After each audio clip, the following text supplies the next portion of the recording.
आज की वीडियो में हम लोग सीखेंगे कि आप अपनी नोटबुक का कवर किस तरह से डिज़ाइन कर सकते हैं। तमाम डिटेल के साथ चीज़ें बताऊंगा कि आप इसका ब्लेड कैसे रख सकते हैं, इसका स्पाइन आप किस तरह से रखेंगे और सबसे मेन चीज़ इसका साइज़ आप किस तरह से लेंगे। अस्सलामुअलैकुम, मेरा नाम मुज़म्मिल हयात है और मैं आप लोगों को सिखाऊंगा इस चैनल के ऊपर ऐसी तमाम स्किल्स जिनके ज़रिए आप ऑनलाइन अर्निंग भी कर सकते हैं और अपनी आप को स्किलफुल भी कर सकते हैं। तो हम लोगों ने नोटबुक की इंटीरियर फॉर्मेटिंग सीख ली है, जिसमें हमने उर्दू की नोटबुक बनाना सीखा है, मैथ की नोटबुक बनाना सीखा है और इसके अलावा इंग्लिश की नोटबुक बनाना सीखा है। अब बारी है कि आप लोग कवर किस तरह से डिज़ाइन कर सकते हैं। बेसिकली कवर डिज़ाइन करने के लिए आप लोगों को ब्लीड साइज़ की ज़रूरत पड़ती है, उसके एक्चुअल साइज़ की ज़रूरत पड़ती है और उसके स्पाइन की ज़रूरत पड़ती है। स्पाइन को आप नोटबुक की नंबर ऑफ़ पेजेस के हिसाब से कैलकुलेट कर सकते हैं और ये सारी चीज़ें इंशाल्लाह मैं आज की वीडियो में बताऊंगा। इसके लिए हम लोग चलते हैं अपने कंप्यूटर की स्क्रीन पर, उसको डिटेल के साथ देखते हैं।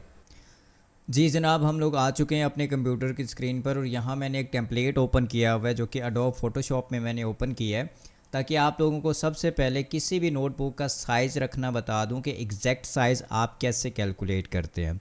बेसिकली जब भी आप कोई कवर डिज़ाइन कर रहे होते हैं, चाहे वो नोटबुक का डिज़ाइन करते हैं, क्या है वो आप किसी बुक का डिज़ाइन करते हैं या बुकलेट का, किसी भी चीज़ का बुक कवर आप डिज़ाइन कर रहे होते हैं ना, उसमें जो साइज़ होता है 4 चीज़ें लाजमी होती है। उसमें एक फ्रंट कवर, एक बैक कवर, एक स्पाइन का एरिया होता है और एक ब्लीड साइज़ होता है। बेसिकली जब भी हम कोई बुक डिज़ाइन कर रहे होते हैं, लाइक 6x9 का ये टेम्पलेट है ना, अब 6x9 का एक फ्रंट कवर होगा, एक बैक कवर होगा, यानी कि 6 विड्थ इसकी भी होगी और 6 इंचज़ विड्थ इसकी भी होगी। तो विड्थ में देखिए हमारे पास 6 ये ऐड होगी, 6 ये ऐड होगी और स्पाइन के एरिया की जितनी भी हमारे पास बुक या नोटबुक के नंबर ऑफ़ पेजेस होंगे ना, ये नंबर ऑफ़ पेजेस के हिसाब से कैलकुलेट होती है जो स्पाइन का एरिया है। उसके अलावा जो हमारे पास ब्लीड होती है ये फ़िक्स होती है 0.125 ईच साइड, यानी कि इस साइड से भी 0.125 ऐड करेंगे, इस साइड से भी यही ऐड करेंगे, ये भी उसी तरह से ऐड होगा और ये साइड भी उसी तरह से ऐड होगी। अब 0.125 इंचेस में बता रहा हूँ, आप इसको जो है ना मिलीमीटर सेंटीमीटर उसमें भी कन्वर्ट करके आप कर सकते हैं अगर आप सेंटीमीटर्स या मिलीमीटर्स में काम कर रहे हैं। तो ये मैं आप लोगों को बता देता हूँ कि आप लोग हाइट कैसे मेजर करेंगे। यानी कि ये जो रेक्टेंगल मैंने ऐड की है ना, ये टोटल हाइट यहाँ से 9 इंचेस, यानी कि अगर मैं 6x9 का बना रहा हूँ, आप कस्टम कोई भी साइज़ रख सकते हैं अपनी नोटबुक का या बुक का। अब यहाँ से लेकर यहाँ तक इसका क्लियर साइज़ है। क्लियर साइज़ मतलब विदाउट ब्लीड। ब्लीड हमेशा कट हो जाती है। ब्लीड हम इसलिए रखते हैं क्योंकि जो ब्लेड होते हैं ना उसका साइज़ इतना होता है 0.125 इंचेस और इसको प्रॉपर कट करने के लिए हम लोग ब्लीड ऐड करते हैं। ठीक है, अब ब्लीड आप लोगों को मैं पहले बता चुका हूँ। और उसके बाद देखिए ये हमारे पास स्पाइन का एरिया है। स्पाइन का एरिया भी अभी हम कैलकुलेट करते हैं क्योंकि ये नंबर ऑफ़ पेजेस के हिसाब से कैलकुलेट होती है और ये हमारे पास विड्थ होती है। अब विड्थ जब हम कैलकुलेट करते हैं तो उसमें हम क्या करते हैं, इस साइड की ब्लीड भी ऐड करते हैं, ये बैक कवर का भी 6 इंचेस यहाँ पर इंक्लूड करेंगे और ये जो स्पाइन का एरिया जितना भी निकलेगा वो भी इसमें ऐड करेंगे, प्लस ये फ्रंट साइड का जो कवर होगा उसकी भी विड्थ हम ऐड करेंगे और प्लस ये जो हमारे पास इस साइड की ब्लीड होगी वो भी हम ऐड करेंगे। अब आपने स्पाइन कैसे कैलकुलेट करना है, यहाँ पर आ जाना है, ये वेबसाइट है, आपने इसको ओपन कर लेना है। ओपन करने के बाद कुछ डिटेल्स यहाँ पर दी हुई हैं कि आप लोग पेपर का साइज़ क्या रखना चाहते हैं। तो यहाँ पर मैं 50G यानी कि सबसे जो लो है वही रखता हूँ और इसके अलावा जो है ना इसकी पेपर की टाइप आपने कैसी रखनी है, मैं यहाँ पर जो है ना मैट रख देता हूँ। इसके बाद आप लोगों से नोटबुक के जितने भी पेजेस हैं, यानी कि आप 120 की रखना चाहते हैं या 150 की या 100 पेजेस की रखना चाहते हैं। अब मैं यहाँ पर 120 पेजेस का रख रहा हूँ। ठीक है, उसके बाद आप लोग ने कवर का यहाँ पर टाइप सेलेक्ट करना है, यानी कि हार्ड बैग रखना चाहते हैं या पेपर बैग। अब हार्ड बैग जो होते हैं ना उसमें जो गत्ते का यूज़ होता है वो बहुत ज़्यादा थिक होता है, यानी कि मोटा गत्ता इस्तेमाल होता है, जबकि इसमें जो होता है वो नॉर्मल होता है। जैसे कि हम नोटबुक परचेज़ करते हैं तो उसमें एक लाइट वेट सा गत्ता लगा होता है। इसको मैं चूज़ कर लेता हूँ, यहाँ पर मैं कैलकुलेट करता हूँ तो ये मुझे 4 mm बता रहा है, यानी कि ये मिलीमीटर्स में मुझे बता रहा है। तो अब मैं यहाँ कैलकुलेटर ओपन कर लेता हूँ, हम लोग इसको इंचेस में कन्वर्ट कर लेते हैं। अब यहाँ पर हमारे पास 4 मिलीमीटर है। 4 मिलीमीटर को सबसे पहले हम लोग सेंटीमीटर में बना लेंगे, इसको हम 10 के साथ डिवाइड कर लेते हैं। फिर इसको इंचेस में लाने के लिए हम लोग दोबारा डिवाइड करेंगे 2.54 के साथ। तो ये हमारे पास इसकी एग्जैक्ट स्पाइन आ जाएगी 0.1574, यानी कि आप इसको 0.18 भी कंसीडर कर सकते हैं। तो आप लोग क्या करेंगे, अब मैं यहाँ से कैनवा को ओपन कर लेता हूँ क्योंकि कैनवा पर ही हम लोग डिज़ाइन करेंगे। वैसे तो आप किसी भी सॉफ्टवेयर में डिज़ाइन कर सकते हैं, एमएस वर्ड में कर सकते हैं, एडोब फोटोशॉप में कर सकते हैं, एडोबी इलस्ट्रेटर में कर सकते हैं, यानी कि जो भी सॉफ्टवेयर आपको आता है आप उसमें कर लेते हैं। लेकिन हम लोग क्या करेंगे, यहाँ पर कैनवा का यूज़ करेंगे। कैनवा जो है ना, वो जो बेसिक से बेसिक बंदा है जिसको कंप्यूटर यूज़ करना मुश्किल से आता है वो भी यूज़ कर सकता है। यहाँ पर बनी बनाई सारी चीज़ें आप लोगों को मिल जाती है। आप A to Z यहाँ से जो है ना सारी चीज़ें ले सकते हैं, आपको बाहर किसी भी वेबसाइट पर नहीं जाना पड़ेगा। तो उसके लिए आप लोगों ने क्या करना है, यहाँ पर सबसे पहले कस्टम साइज़ के ऊपर क्लिक करना है। यहाँ देखें विड्थ और हाइट देनी है आप लोगों ने, लेकिन हम लोगों ने क्या करना है, सबसे पहले विड्थ को कैलकुलेट कर लेना है, टोटल विड्थ निकाल लेनी है। हाइट तो हमें पता है कि हम लोगों ने 9.25 इंचज़ ही ऐड करनी है। उसके बाद हम लोगों ने क्या करना है, इसमें यूनिट चेंज करना है। ये इंचज़ में कर लिया। अब मैं आप लोगों को हाइट भी कैलकुलेट करके बता देता हूँ यहाँ से कवर से, और विड्थ भी। अब देखें ये 9 इंचज़ हमारा क्लियर है, और इसके ऊपर की और नीचे की जो है ब्लेड वो 0.25 इंचज़ है, तो ये 9.25 इंचज़ इसकी हाइट हो जाएगी। तो हम लोग क्या कर लेते हैं, हाइट इसकी ऐड कर लेते हैं। अब हमारे पास विड्थ कैलकुलेट होनी है, तो मैं कैलकुलेटर दोबारा ऐड करूँगा यहाँ पर। ये आपने क्या करना है, इसी में प्लस कर देना है, ठीक है, क्योंकि हमने ये स्पाइन भी कैलकुलेट करनी है।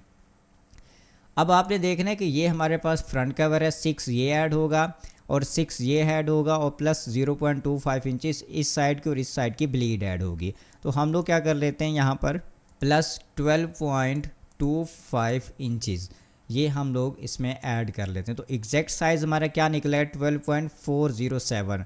हम इसकी यहाँ विड्थ ऐड कर लेते हैं 12 यहाँ कितनी निकली है हमारी, 407। अब ये हमारे पास एग्जैक्ट विड्थ है इंचज़ में, और ये हमारे पास हाइट है। तो हम लोगों ने क्या किया, इसका क्रिएट न्यू डिज़ाइन कर दिया। तो ये हमारे पास कैनवस ओपन हो के आ चुका है। तो सबसे पहला काम आप लोगों ने क्या करना है, एलिमेंट्स में आना है, यहाँ पर रेक्टेंगल ऐड कर देनी है। ये रेक्टेंगल की शेप मैं यहाँ पर ऐड कर रहा हूँ क्योंकि मुझे यहाँ पर फ्रंट और बैक कवर को यहाँ से मार्क करना है एग्जैक्ट जो इसका साइज़ होगा। तो अब मैं इसको रख देता हूँ यहाँ पर, और इसका हम पोजीशन में जाते हैं। पोजीशन में जाकर इसकी हम विड्थ ऐड करते हैं 6.125, ठीक है। इसको मैं ओके करता हूँ। अब मैंने ये क्यों किया, क्योंकि मैं यहाँ से चाह रहा हूँ कि मेरी ब्लीड और बैक कवर का साइज़ यहाँ से अलग हो जाए, और प्लस मैं इसकी कॉपी जनरेट कर लेता हूँ यहाँ से। आप इसकी कॉपी जो है ना आल्ट की प्रेस करके भी यहाँ से ले सकते हैं। अब मैंने यहाँ पर इस कॉर्नर पर भी रख दिया। अब जो बीच वाला एरिया आप लोगों का बच रहा है ना, वो स्पाइन है। अब आप इसको मार्क करने के लिए क्या कर सकते हैं, यहाँ से गाइडलाइन लेके फ्रंट कवर पर भी लगा सकते हैं और बैक कवर पर भी लगा सकते हैं, ताकि आपकी जो स्पाइन है वो यहाँ से क्लियर हो जाए। अब आपने इसको भी डिलीट कर देना है, इसको भी डिलीट कर देना है। ये दोनों गाइडलाइंस आप लगा लिए। अब आपको आइडिया हो चुका है कि ये मेरा फ्रंट कवर है, ये मेरा बैक कवर है, और यहाँ पर मेरी स्पाइन होगी। तो इसमें अब हम लोग डिज़ाइनिंग करते हैं। एलिमेंट्स में दोबारा आएंगे, यहाँ पर आप मैथ का कीवर्ड यहाँ पर यूज़ करेंगे, क्योंकि मैथ की नोटबुक अगर आप बना रहे हैं तो मैथ का कीवर्ड, इसके रिलेटेड हमें जो भी एलिमेंट्स मिलेंगे हम लोग ऐड कर लेंगे।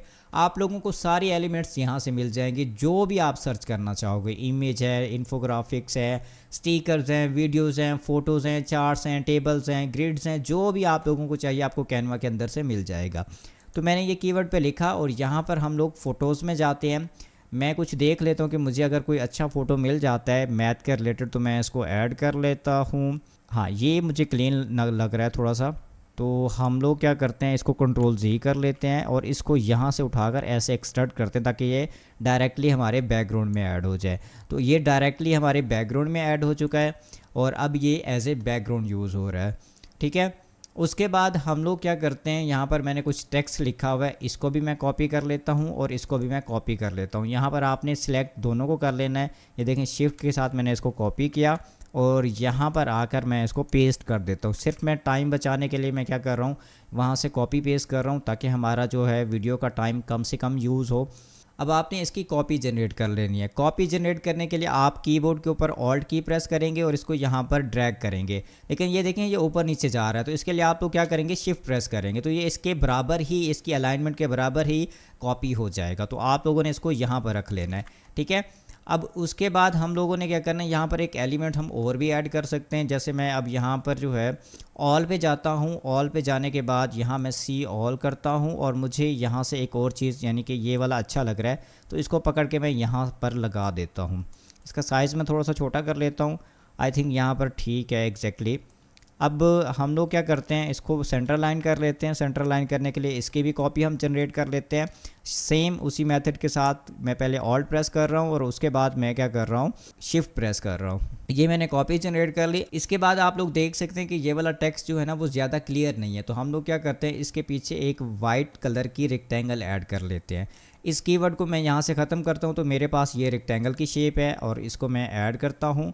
ऐड करने के बाद हम लोग इसके साइज़ के मुताबिक इसको एडजस्ट कर लेते हैं, टॉप से भी और बॉटम से भी। ठीक है, ये एडजस्ट हो चुकी है। अब इसका कलर हम यहाँ से वाइट कर लेते हैं। ये कलर मैंने वाइट कर लिया और एग्जैक्टली हम इसकी कॉपी भी जनरेट कर लेते हैं। यहाँ से मैं वही ऑल्ट की प्रेस करूँगा और शिफ्ट की भी साथ मैं इसकी प्रेस कर लूँगा। तो ये हमारे पास एक जो है ना फंटास्टिक किस्म का कवर जो है ना बन के आ चुका है। तो आप भी इस तरह से कवर्स बना सकते हैं कैनवा को यूज़ करते हुए कुछ ही देर में, यानी कि कस्टम बुक कवर्स आप बना सकते हैं। तो इसके बाद आप लोगों ने क्या करना है, इसको शेयर के ऊपर क्लिक करना है। यहाँ पर डाउनलोड का ऑप्शन आपको मिल जाता है और यहाँ से आपने PDF प्रिंट को चूज़ कर लेना है। देन एग्जैक्टली यहाँ पर आप डाउनलोड का बटन प्रेस करेंगे तो ये फ़ाइल आप लोगों के पास PDF में बन के आ जाएगी। उम्मीद करता हूँ कि आज की वीडियो भी आप लोगों को पसंद आई होगी। अगर वीडियो अच्छी लगी है तो चैनल को सब्सक्राइब भी कर लें और अपने दोस्तों के साथ भी शेयर कर लें, ताकि ज़्यादा से ज़्यादा लोगों तक हमारी वीडियोस पहुँचे और ज़्यादा से ज़्यादा लोग सीख सकें।